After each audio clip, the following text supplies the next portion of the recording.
Dear students of class 3rd, I am continuing my lecture on your chapter 5 kinds of animals of your EVS book. In the last lecture, I told you about the different animals like fish, insects and amphibians. Now I am explaining you about reptiles. कि reptiles आपके किस type के animals होते हैं ये मैं आपको बताऊंगी. डायग्राम में देखो in the slide. Reptiles are the animals that have dry scaly skin.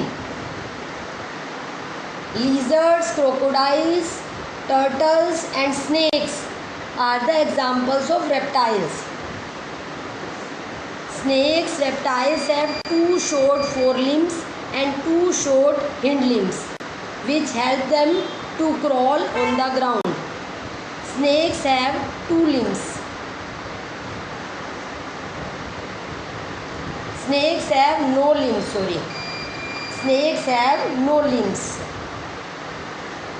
देखो रेप्टाइल्स किस टाइप के एनिमल्स होते हैं जिनकी जो स्किन होती है वो ड्राई और स्केली होती है. ठीक है. ड्राइनेस मतलब उसमें मॉइस्चर नहीं होता बिल्कुल भी, और स्केली स्केल्स होते हैं उनकी स्किन के ऊपर.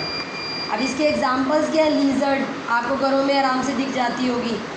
Lizard, crocodiles, turtles and snakes are the examples of reptiles. Except snakes, reptiles have two short forelimbs and two short hind limbs. अब अगर हम snakes को छोड़ दें तो reptiles, जितने भी reptiles हैं हमारे, snakes को छोड़ दिया जाए. except snakes का मतलब है snakes को छोड़ दिया जाए. तो lizard, crocodile, turtle, इन सब के अंदर क्या होते हैं? आगे भी दो लिम्स होते हैं और पीछे भी दो लिम्स होते हैं. ठीक है. फॉर मूवमेंट, जैसे आप क्रोकोडाइल में बिल्कुल क्लियर आपको दिखाया हुआ है. ठीक है. आगे के क्रोकोडाइल में देखो दो पीछे और दो आगे बिल्कुल क्लियर आपको नज़र आ रहे हैं. ऐसे टर्टल में भी आपको क्लियर नज़र आएंगे, दो आगे और दो पीछे. लेकिन स्नेक में कोई भी लिम्ब नहीं होता, नो लिम्स. ठीक है. लिम्स का मतलब ये है कि मूवमेंट के लिए पाँव वगैरह नहीं है इनके, नो लिम्स.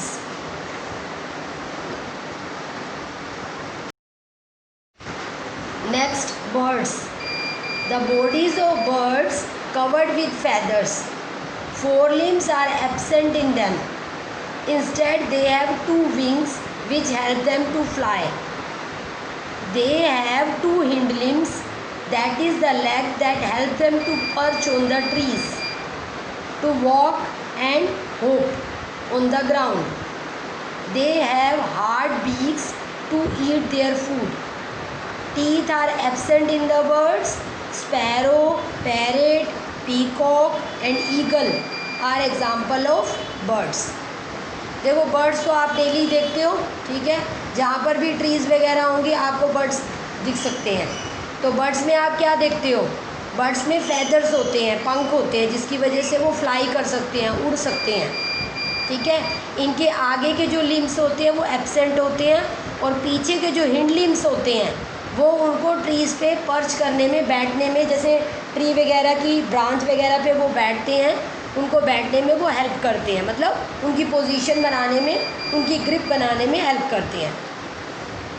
इनके पास हार्ड बीक्स होती हैं, चोंच होती है, जिससे ये अपने फूड को ईट करते हैं. Hard beaks.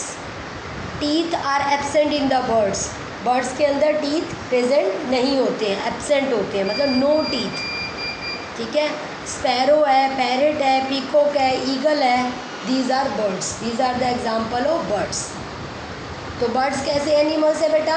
जिनकी बॉडी पे फैदर्स होते हैं, आगे के लिम्स एब्सेंट होते हैं, पीछे के लिम्स जो होते हैं वो ट्रीज़ पे पर्च करने में हेल्प करते हैं, और साथ में जैसे कई एनिमल्स ऐसे होते हैं जो होप करते हैं ग्राउंड पे. ठीक है. तो उसमें भी हेल्प करते हैं हिंड लिम्स. और साथ में बीक्स होते हैं जो फूड ईट करने में हेल्प करते हैं. टीथ एब्सेंट है. नेक्स्ट है mammals. Mammals are the animal which give birth to their young ones and feed them with their own milk. We, the human, cow, elephant, dogs, etc. are the examples of mammals. They have two pair of limbs. Except human mammals, except human मतलब human को छोड़ के, mammals use both the pair of limbs to walk, their bodies are covered with hair, except human all other mammals bear a tail. Some of them are herbivores, some are carnivores, while some of them are omnivores. देखो mammals कैसे animals हैं? मैमल्स वो animal है जो अपने बच्चों को जन्म देते हैं, they give birth to their young ones, मतलब सीधा बच्चा जन्म लेता है, ठीक है, और अपने दूध से फीमेल जो होती है, जो मदर होती है, वो अपने बच्चे को फीड करती है। अब हम लोग ह्यूमंस हो गए, हम लोग इसी कैटेगरी में आते हैं, क्योंकि हम लोग बर्थ देते हैं, जो फीमेल होती हैं, जो मदर होती हैं, वो बच्चे को जन्म देती हैं, ठीक है, और साथ में अपने दूध से अपने बच्चे को फीड करती हैं, ठीक है। काऊ हो गया, एलिफेंट हो गया, डॉग हो गया, वो भी मैमल्स की कैटेगरी में आते हैं, ठीक है। Cow, dog, elephant and human all come in the category of mammals. अब मैमल्स की बात करें तो 2 पेयर ऑफ लिम्स हैं। अब आप अपने को ही देख लो, 2 हाथ है, 2 पाँव हैं, ठीक है, लेकिन ह्यूमन को छोड़ के सारे मैमल्स जो हैं वो चारों के चारों, मतलब जो 2 हैंड्स और 2 फीट हम कंसीडर करते हैं, लेकिन ह्यूमन हैंड्स का इस्तेमाल करता है चीज़ को उठाने में, रखने में, और पाँव का इस्तेमाल करता है चलने में। लेकिन बाकी सारे मैमल्स जो हैं, ह्यूमन को छोड़ दिया जाए तो वो सारे लिम्स का इस्तेमाल वॉक करने में करते हैं। जैसे आप फिगर में देखो एलिफेंट को, अब आप कैसे हो, जैसे ये बॉय दिखाया हुआ है, ठीक है, आप बिल्कुल सीधे हो, स्ट्रेट हो, आपके अंदर ये कैपेबिलिटी है, बाकी किसी एनिमल के अंदर है ये कैपेबिलिटी?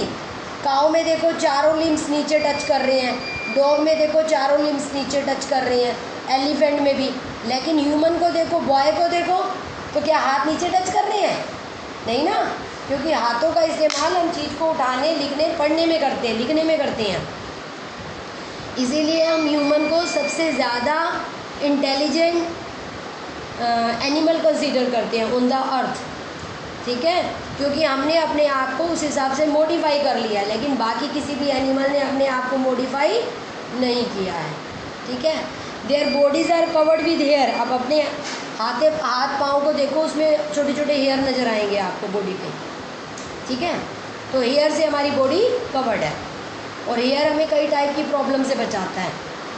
एक्सेप्ट ह्यूमन मतलब ह्यूमन को छोड़ दिया जाए तो बाकी सब मैमल्स की टेल है। डॉग में देखो टेल है, काऊ में देखो टेल है, एलिफेंट में टेल है, बॉय में टेल नज़र आ रही है? नहीं आ रही ना, क्यों? क्योंकि बॉय की टेल एब्सेंट है, बॉय के अंदर टेल नहीं है, ठीक है। तो ह्यूमन को छोड़ दिया जाए तो बाकी सारे एनिमल जो हैं उनकी टेल है, लेकिन ह्यूमन की टेल नहीं है। और अब हम एनिमल्स की बात करें तो animal is categorised into 3 categories main: herbivores, carnivores and omnivores. अब हम इसको एक्सप्लेन करेंगे कि what are herbivores, carnivores and omnivores, but in higher classes. ये आपके सिलेबस का पार्ट नहीं है, ठीक है, अभी फ़िलहाल कि what who are herbivores, who are carnivores और हु आर ओमनीवोर्स, ठीक है। तो आगे जब भी आपका आएगा आगे के चैप्टर में या आगे की क्लासेस में तब एक्सप्लेन होगा। अब आपका चैप्टर जो है वैसे ओवर हो गया है, ठीक है, आपने इसकी रिटर्न प्रैक्टिस करनी है और रीडिंग बार बार करनी है। जब आप मेरे लेक्चर को सुनते हो तो भी फिंगर रख के सुना करो, ताकि जब पहले मैं आपके लिए पैराग्राफ रीड करती हूँ तो इसी पर्पज़ से करती हूँ कि अगर आपको कोई वर्ड पढ़ना नहीं आता तो आपको वो वर्ड पढ़ना आ जाए। और जब डायग्राम पे फोकस करने के लिए बोलती हूँ तो डायग्राम पे फोकस किया करो, ठीक है। और ध्यान से लेक्चर को 3-4 बार सुना करो, और कोई प्रॉब्लम आए तो व्हाट्सएप पे लिख के सेंड कर दिया करो, या फिर 11 to 11:30 के बीच में कॉल किया करो। Okay, thank you.